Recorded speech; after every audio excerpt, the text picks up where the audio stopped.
Hi friends and friends of friends. Joanna Bowen here, wanting to say a big thank you for taking the time to vote for me in the Do Change Scholarship Contest.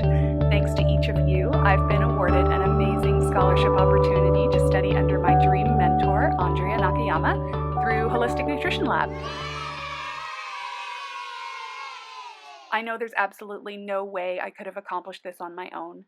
It's only because of you that I'm able to celebrate this, so I wanted to take a moment to say thank you for voting and for sharing my video entry so widely. I would love to thank each of you in person, have you over for dinner, share a meal together, but the truth is that over 3,000 of you voted, and you are all spread out around the globe.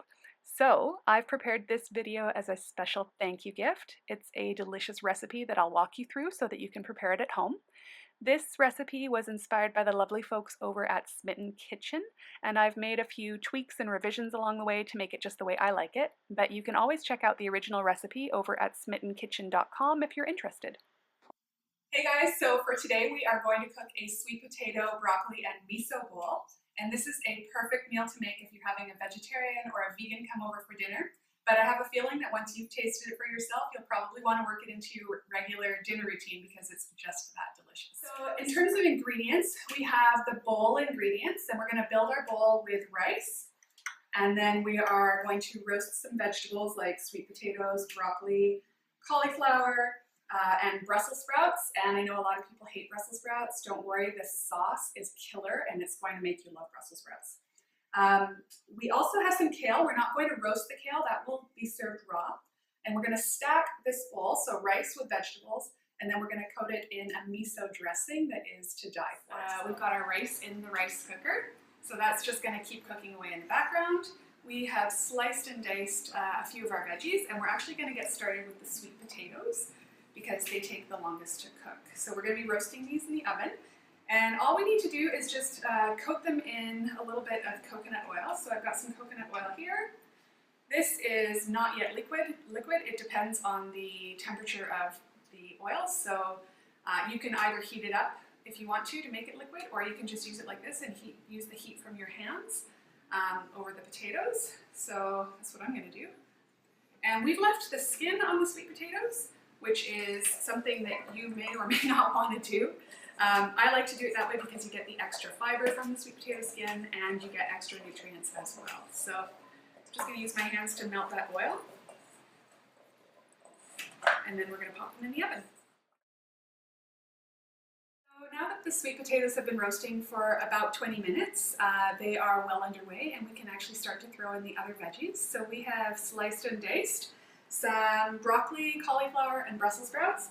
And if you really do hate Brussels sprouts, if that's going to be the thing that stops me from making this recipe, leave them out, that's fine. But I promise if you put them in, you're not going to regret it. So similar to what we did with the sweet potatoes, we're just going to toss these veggies in a little bit of coconut oil. And since we used so much for the sweet potatoes without realizing it, we're only going to put a little bit more in here because there's quite a bit of oil already in the rest of the veggies. So we're just going to toss this again, and then we'll throw the rest of the veggies in the oven too. Try to keep the veggies in a single layer without stacking them on top of each other too much, so that they get a chance to roast nicely without just going soggy. Okay, so now we're going to start assembling the sauce. And this is a raw sauce, and it is absolutely magical. It does require quite a few ingredients, but it is well worth your while to try piecing this together. So we're going to start with a little bit of peeled ginger and 1 clove of garlic. The ginger is about 1 tablespoon, but you can estimate it, so we're just going to throw that straight into the little blender here along with the garlic. And then we've got 2 tablespoons of miso. Throw that right in. We've got 2 tablespoons of tahini, which is a sesame seed nut butter, or a seed butter. If you don't have tahini and you don't have any way of accessing tahini, you can substitute other nut butters in its place. So tahini would be the first choice, but if you don't have that, you can try almond butter or cashew butter. I like the taste of the tahini though. Then we have a 1/4 cup of rice vinegar. We have 2 tablespoons of toasted sesame oil.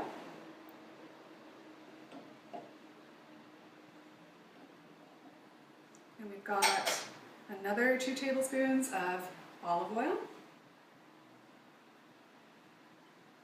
And finally, we have 1 tablespoon of honey.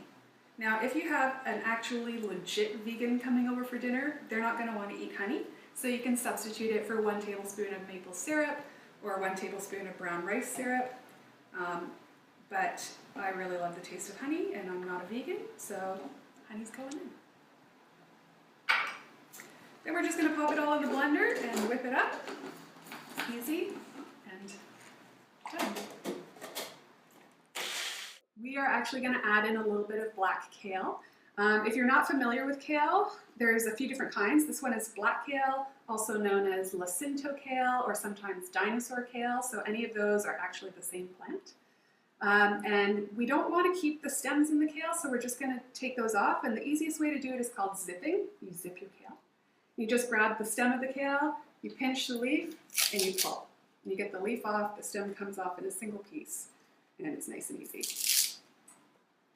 Now you know how to zip kale. So once you have finished zipping your kale and you're left with just the tender part of the leaf, we're actually going to tenderize it a little bit more because it is still a difficult plant to digest. And so you're going to take the kale and you're actually going to massage it. So with clean hands, you're just going to stick your hands in the bowl and start working the kale by squeezing it with your hands. It probably takes 1 to 2 minutes, and you're going to notice that the volume of kale shrinks down quite a bit, and the texture of the kale gets really nice and tender. Okay, so within the space of about 60 seconds, we've massaged this kale down, and you can see here, other than my dirty hands, the volume has really decreased significantly, and the texture of the kale has really changed quite a bit too. So that is massaging kale. Okay, so the last stage is the assembly stage. So you're going to start with your bowl filled with rice. This is a brown rice that's actually got radish seeds and black barley already in there. If you're going gluten-free, you can use something different or choose the rice that you prefer. And I like to layer, so I'm going to add a little bit of sauce to the rice to start with. And then we're going to add a little bit of the massaged kale on top of that. Then we're going to start heaping on our veggies. So we've got the broccoli, Brussels sprouts, and cauliflower. And then we've got sweet potato over here. I'm just going to pile those on. And then you're going to finish with a little bit of extra sauce.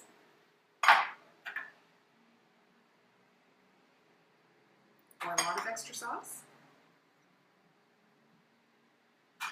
And the final part is toasted sesame seeds, so you're just going to sprinkle those on. And there you have a lovely miso sweet potato bowl.